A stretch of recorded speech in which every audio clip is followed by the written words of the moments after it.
It's complicated, right? Because our politicians don't do what they're expected to do and what they're lawfully obliged to do. So it seems like it's a little bit of a conversation that is convoluted and complex, but it's also self-evident. It's ridiculous. Like, for each individual thing, you need your own approach and your address to that, and effectively your own policy for legislature or a bill or something. But the process of writing that bill is super, super easy. You just pointed, transparent, coherent, and lawful. And just sit there and do that. I mean, if you work in Parliament, you got 8 hours a day where you're obliged to be coherently trying to present an approach to how to amend the system to best fit the public interest.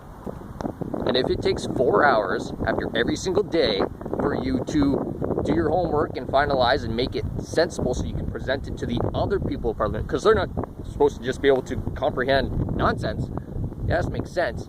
You got 4 hours at the end of every day where you're expected that if you needed to do your thing, you got to do that. Now, I guess one of the things that seem complex is, look, I'm sitting in a big field here. Like, if you're going to write policies for everything, and you should, something like that becomes a little bit convoluted, because what we expect from society is that we are going to cut that petrol. Now, that's completely nonsensical and stupid for a litany of reasons, but we can't change that for the perceivable future. So when you're writing bills, it's just like, here's this thing, here's that thing, here's those things, and this is what makes it lawful. Because otherwise, you're just abusing our resources, abusing our government powers, and it's just disgusting.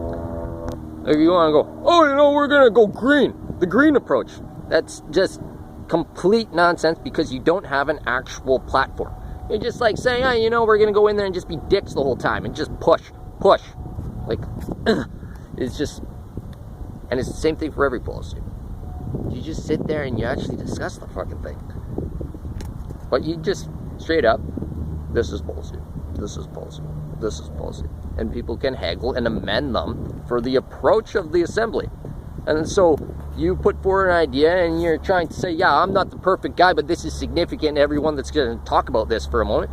And then the Parliament gives you like 15 minutes out of your 40-hour work week? No. Is it? Is it a 40-hour work week? It's less than that, because they get their half-hour lunch and obviously a little bit of a break for refreshments and shit.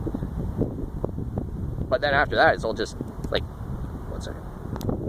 The point is, they got like 15 minutes to present themselves for everyone else to respond if you intend to allot them time. If you don't intend to allot them time, they like cut down how much time can be spent on a topic. And the Governor-General just determines whether or not your topic can be spoken about at that time when we're in Parliament in Canada. And that's not really a flawed system per se.